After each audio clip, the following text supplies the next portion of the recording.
કેવો રહ્યો weekend? Saturday Sunday મજા કરી? ફેમિલી સાથે એન્જોય કર્યું? ફ્રેન્ડ સાથે? યાર હું પરમ દિવસે ફુગ્ગા રમ્યો. ફુગ્ગાની સાથે રમ્યો. બલૂન ક્રાફ્ટિંગ નામનો એક વર્કશોપ હતો, જેમાં બલૂન્સમાંથી વિવિધ આકારના એનિમલ્સ અને બર્ડ્સ બની શકે.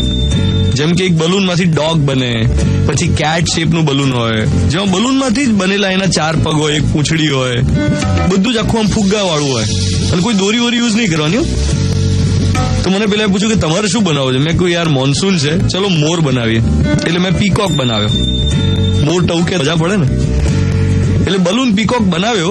એના ફોટોઝ પણ મેં ઇન્સ્ટાગ્રામ પર મૂક્યા છે, વિડીયોઝ પણ શેર કરીશ, એટલે પાછી તમને ખાતરી થઈ જાય કે આ મેં જ બનાવ્યો છે ફુગ્ગામાંથી મોર, કે બજારમાંથી નથી લઈ આવ્યો. પણ આ પ્રોસેસ દરમિયાન મને એમ થયું કે દુનિયામાં કેટલું બધું છે નવું શીખવા માટે.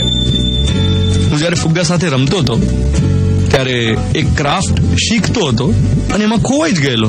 બધું ધ્યાન માત્ર આ પીકોકનો શેપ કેવી રીતે બને એમાં હતું. આસપાસનું કઈ આમ ધ્યાન નહોતું, બધું ભૂલી ગયો. અને આ જે પ્રોસેસ હોય ને એનો આનંદ ગજબ હોય છે, જેમાં તમે ખોવાઈ જાઓ.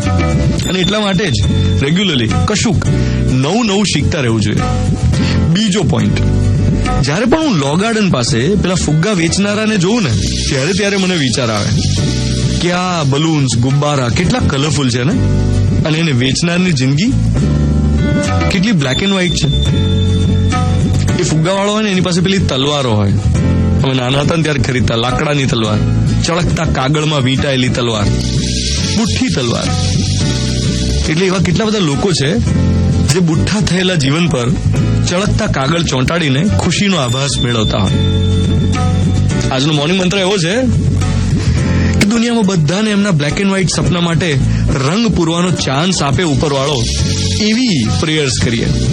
બધાના black and white Sapna colourful થઈ જાય એવી શુભકામનાઓ સાથે આ વીકની શરૂઆત કરીએ રેડિયો